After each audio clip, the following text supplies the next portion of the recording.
देश के प्रधानमंत्री नरेंद्र मोदी जी हों और चाहे हरियाणा के मुख्यमंत्री नायब सिंह सैनी हों, दोनों ने एक बार भी इंटरनेशनल शब्द का यूज नहीं किया। इंटरनेशनल एयरपोर्ट हिसार में बनेगा इस बात का कहीं कोई जिक्र नहीं किया। इससे एक बात तो बिल्कुल स्पष्ट और निश्चित हो गई कि हिसार में कोई इंटरनेशनल एयरपोर्ट नहीं बनेगा, ना ही कोई इंटरनेशनल एयरपोर्ट बन रहा है। जगह जगह जहां जहां भी संकेतक लगाए गए, वहां भी केवल यह लिखा हुआ कि महाराजा अग्रसेन एयरपोर्ट हिसार।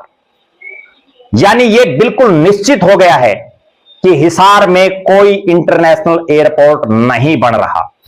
इसका मतलब जिस इंटरनेशनल एयरपोर्ट के नाम पर हिसार और आसपास के इलाके में लाखों की जमीनें करोड़ों में हुई, करोड़ों की जमीनें अरबों में हुई, वो वापस धड़ाम से गिरेंगी, क्योंकि अब इंटरनेशनल का कुछ नहीं है।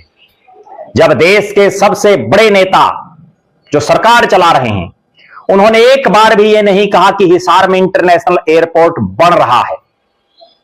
हां, बार बार वो एरोड्रम का जरूर जिक्र कर रहे थे, बार बार वो ये जिक्र कर रहे थे कि अयोध्या से ये फ्लाइट उड़ रही है,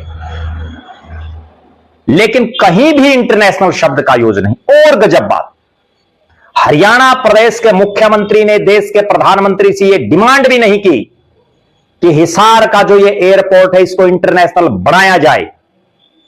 इसका मतलब सरकार के कुछ एक लोग जो इंटरनेशनल एयरपोर्ट की बात पिछले 10 साल से कर रहे हैं, वो केवल और केवल हवाई बातें कर रहे थे, केवल जनता को बहकाने और बरगलाने का काम कर रहे थे।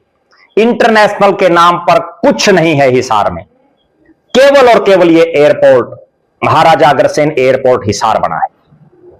एक पॉइंट बिल्कुल क्लियर हो गया।